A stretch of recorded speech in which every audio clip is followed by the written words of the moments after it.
Mereka kehilangan tempat bermain. Mereka kehilangan air yang jernih di sungai sehingga bisa mereka berenang. Mereka kehilangan gunung-gunung yang indah tempat mereka bercengkrama dengan alam. Mereka kehilangan sawah yang terhampar. Yang mereka lihat adalah kebisingan dan kebisingan. Bising di jalanan karena knalpotnya brong. Bising di rumah karena orang tuanya bertengkar. Maka mereka lari dalam lorong-lorong gelap. Digenggamnya handphone, diambilnya obat-obat terlarang, ditengahnya minuman dalam sebuah kelompok yang sama. Kita orang-orang yang terpinggirkan di rumah, kita orang-orang yang terpinggirkan di sekolah. Guru-guru telunjuknya menunjuk pada wajahnya, tapi tak bisa memberikan solusi kegelisahan jiwanya. Semua orang hanya memberikan pengamatan, analisis, kajian. Itulah metodologi yang dikembangkan bangsa ini. Tetapi tidak ada yang berani mengambil solusi, mengangkat mereka di sudut jalanan, dimasukkan ke barak, dididik secara militer, diarahkan menjadi anak-anak yang berguna. Kedisiplinan militer adalah harga mati bagi kemajuan bangsa, bukan musuh. Pandangan-pandangan buruk terhadap militer adalah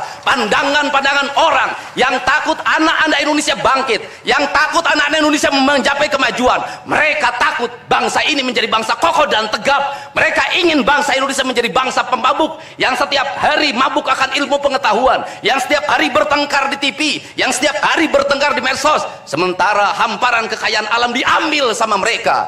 Janganlah kita menjadi antek dari bangsa lain, memporak-porandakan diri sendiri dan bangsanya dengan alasan pengetahuan, dengan alasan hak asasi manusia.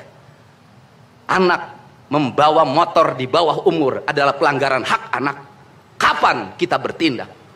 Dan selama ini kita membiarkan anak-anak nonton film tanpa didampingi oleh orang tua. Itu adalah pelanggaran anak, dan kita tidak pernah bertindak.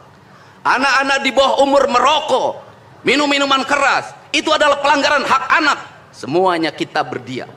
Anak-anak main game online, nonton tayangan-tayangan dewasa lewat media sosial, kita berdiam. Negeri ini akan hancur manakala semua orang berdiam. Maka orang yang memegang kekuasaan harus menggunakan tangannya untuk merubah seluruh kemunkaran ini menjadi sebuah kebajikan. Kalau kita berkomitmen pada bangsa ini, problem anak-anak kita adalah mengkonsumsi tayangan yang bukan haknya di media sosial. Maka saya meminta peraturan pemerintah yang mengatur tentang itu segera dilaksanakan. Anak-anak di bawah umur tidak boleh mengakses media sosial yang bukan haknya. Seberapa besar pun gagasan yang saya gagas, seberapa kuat pun kekuatan yang saya bangun, saya tidak akan bisa melawan jutaan akun yang merasuki otak kiri dan otak kanan anak-anak kita.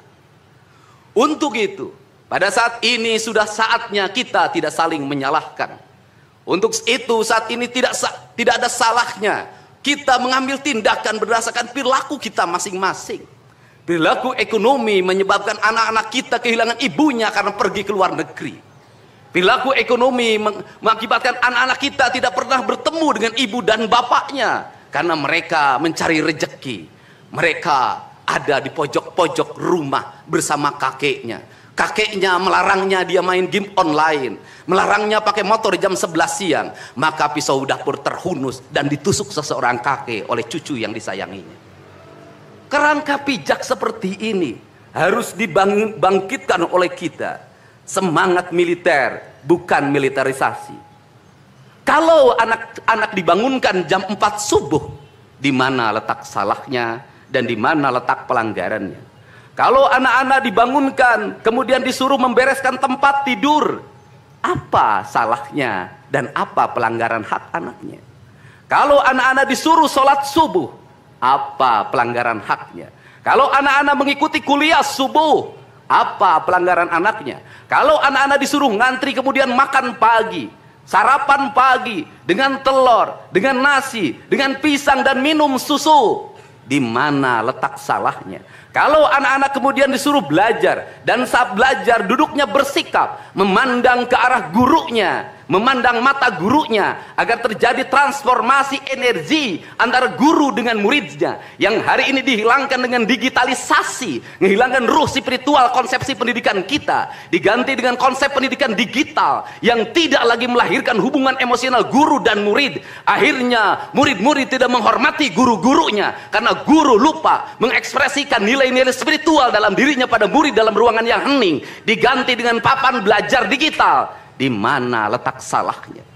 Kalau anak-anak itu diajarkan makan siangnya tertib, berantri, berdoa sebelum makan, di mana letak salahnya? Kalau anak-anaknya sore hari diajarkan bola voli, sepak bola, latihan baris berbaris, di mana letak salahnya? Kalau sore hari anak-anak disuruh masuk ke masjid, mengikuti pengajian, di mana letak salahnya? Kalau setelah itu mereka makan malam, dan makan malam ditandai dengan berdoa, di mana letak salahnya? Kalau mereka jam 9 disuruh masuk barak, disuruh masuk ruang tidur, dan disuruh tidur, di mana letak salahnya? Justru hak-hak anak terdapat di barak pendidikan TNI, dan hak itu tidak mereka dapatkan di rumah-rumah.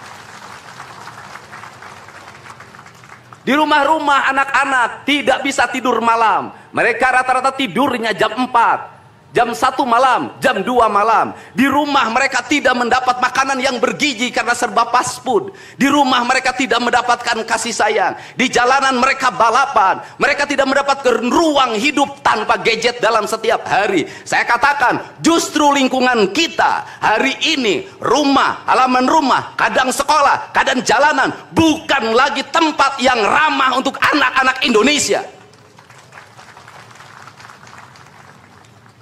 Untuk itu apa kebijakan yang harus kita lakukan? Kebijakan yang harus kita lakukan adalah mindset pembangunan dirubah. Ekonomi bukan segalanya. Itu penting. Tetapi ekonomi tidak boleh membunuh ruang-ruang publik di mana orang mendapat ruang bercengkrama.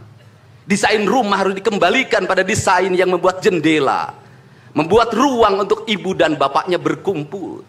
Halaman rumah harus tersedia di setiap kampung, jangan dihabiskan untuk bangunan, karena anak-anak ingin bermain di halaman. Lapangan bola di setiap desa harus ada.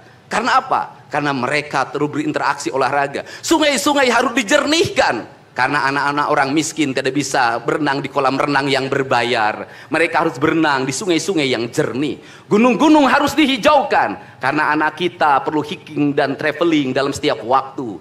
Anak-anak kita perlu berinteraksi dengan semesta. Lampu-lampu kadang sebulan sekali harus dimatikan, agar anak kita bisa menatap langit, melihat bulan dan bintang, bahwa dia adalah bagian dari cakrawala yang indah.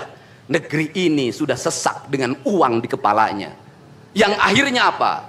Pendidikan hanya menjadi ucapan dan tingkatan S1, S2, dan S3.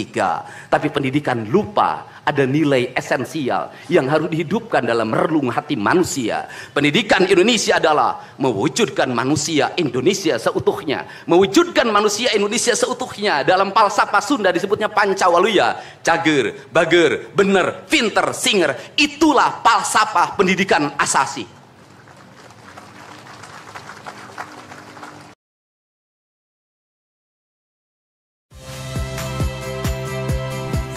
Rizka Clarissa. Saksikan program-program Kompas TV melalui siaran digital, pay TV, dan media streaming lainnya. Kompas TV, independen, terpercaya.